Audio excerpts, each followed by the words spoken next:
नमस्कार दोस्तों, मैं पूनम और आप देख रहे हैं मेरे साथ अनुपमा सीरियल के रिव्यू। आज के सीरियल में हम लोग देखने वाले हैं अनुपमा का जहां राइट हैंड फ्रैक्चर हो गया है, साथ ही साथ वह इस बात से काफ़ी दुखी है कि कल कंपटीशन है और उसे पार्टिसिपेट करना है। वह अपने आप को बहुत ही कोसती भरा बुला कहती है, मैं एक नंबर की बेवकूफ़ हूँ, डफर हूँ, मैं ध्यान नहीं दे सकती थी, मुझे अभी डांस करने की क्या ज़रूरत थी, पहले मुझे कंपटीशन के लिए प्रिपेयर रहना चाहिए था, मैं ऐसे कैसे कर सकती हूँ, अब मैं कैसे कुकिंग करूँगी।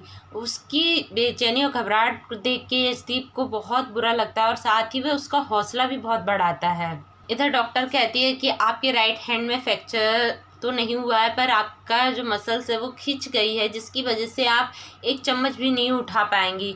पर अनुपमा भी हार नहीं मानती है, वह अपने आप को मोटिवेट करती है और समझाती है कि उसका अभी लेफ़्ट हैंड सही है और वह लेफ़्ट हैंड से ही कुकिंग करेगी। जब वह घर में थी तो वो बच्चों के लिए, अपने सास ससुर हस्बैंड के लिए दोनों हाथ से खाना बनाती थी। तो मुझे तो सिर्फ अभी कंपटीशन के लिए खाना बनाना है, वो तो और भी ज़्यादा इजी होता है। जैसा कि दोस्तों हम लोग जानते हैं कि अनुपमा की बेटी आध्या को भी पैर में फ्रैक्चर हुआ है, जिसकी वजह से उसे इंजेक्शन लगा है। अनुपमा अनुज को सजेस्ट करती है कि इसे इंजेक्शन लगने के बाद बुखार आ जाता है, तो आप इसका प्लीज़ ध्यान रखिएगा और इसको हल्दी वाला दूध दे दीजिएगा, जिससे आपको इसे मेडिसिन नहीं देनी पड़ेगी। भाई माँ तो माँ होती है, वो हर कंडीशन में अपने बच्चे का ध्यान रख लेती है। साथ ही में आप देखेंगे वरनाज पाखी की हरकतों से काफ़ी परेशान हो गया है।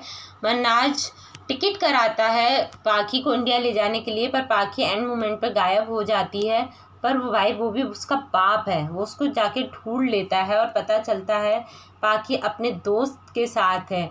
जब पाखी पूछती है, पापा आपने मुझे कैसे भी पकड़ा, आपको कैसे पता चला कि मैं यहाँ पे हूँ, कहती तू जितनी ओवर स्मार्ट है ना, तेरा दोस्त उतना ही डम्प है। वो अपनी सोशल मीडिया पे पिक पोस्ट कर रहा था, वो भी लोकेशन के साथ, जिसकी वजह से मैं तेरे तक पहुंच गया हूँ। वनराज पाखी को घर पे लाता है और साथ ही में उससे पूछता है कि उसने शानी के लिए जो एफडी कराई है उसका पैसा कहाँ है।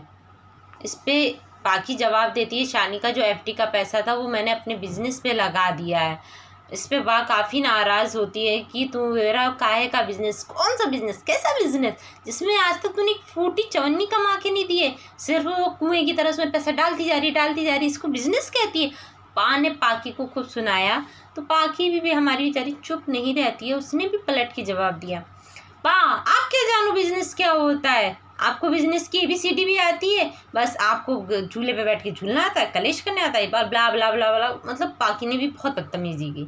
पर एक पति का दिल होता है ना, वो अपनी बीवी की कभी बेइज्जती बर्दाश्त नहीं कर पाता है, इसीलिए बाबूजी बीच में बोलते हैं और पाखी का मुंह भी बंद कराते हैं। साथ ही पाखी क्लियर बोल देती है कि वो वापस अमेरिका नहीं जाएगी, वो यहीं पे रहेगी अपने भैया भाभी के घर पे। इस पर किंजल साफ मना कर देती है कि मैं पाखी का जो बिहेवियर है ना, उसको मुझे बिल्कुल पसंद नहीं आता इसका बिहेवियर, और मैं आप लोगों के जाने के बाद पाखी को अपने साथ नहीं रखूँगी। वो कहती है मेरे भाई का घर है, कहती है वैसे ही जैसे इंडिया में तुम्हारे घर को जो पापा चलाते हैं तो वो पापा का घर हुआ, ऐसे ही यहाँ पे इस घर को तुम्हारा भाई नहीं मैं चलाती हूँ, इसलिए घर मेरा है। तो तोशु भी कह देता है भाई जब मेरी बीवी नहीं चाहती ना पाखी, मैं तुझको नहीं रख सकता। पाखी कहती है आप अमेरिकन तो बने या ना बने, पर हाँ बीवी के गुलाम ज़रूर बन गए, अगर आपको नहीं रखना मत रखिए, मैं अपने लिए कोई घर ढूंढ लूँगी रेंट पे, मैं यहाँ रह लूँगी अकेले, पर मैं वापस इंडिया नहीं जाऊँगी, मैं बच्ची नहीं हूँ, आप मुझे कंट्रोल नहीं कर सकते हैं। ब्ला ब्ला ब्ला उसने सुनाया और रूम में चली गई। साथ ही में इधर डिम्पल मना करती हुई नज़र आएगी टीटू को कि वह उसके साथ नहीं रह सकती, उससे शादी नहीं कर सकती, क्योंकि वो अपने बेटे अंश से बहुत प्यार करती है और उसके सर पे से छत नहीं छीन सकती है, उसके सर पे से छत नहीं छीन सकती है और वह उससे उसका परिवार नहीं छीन सकती है। ऐसा भी प्यार किस दिन का जिसमें वह सबको दुख देके और तुम्हारे पास आए, प्लीज़ तुम मूव ऑन कर जाओ, मैं तुम्हारे साथ नहीं आ सकती। क्या वास्तव में इतना आसान है डिम्पल के लिए मूव ऑन करना, या टीटू के लिए आसान रहेगा उसको भूल जाना? आइए सब जानने के लिए आप बने रहिएगा मेरे साथ नेक्स्ट एपिसोड में पूनम के साथ। नमस्कार।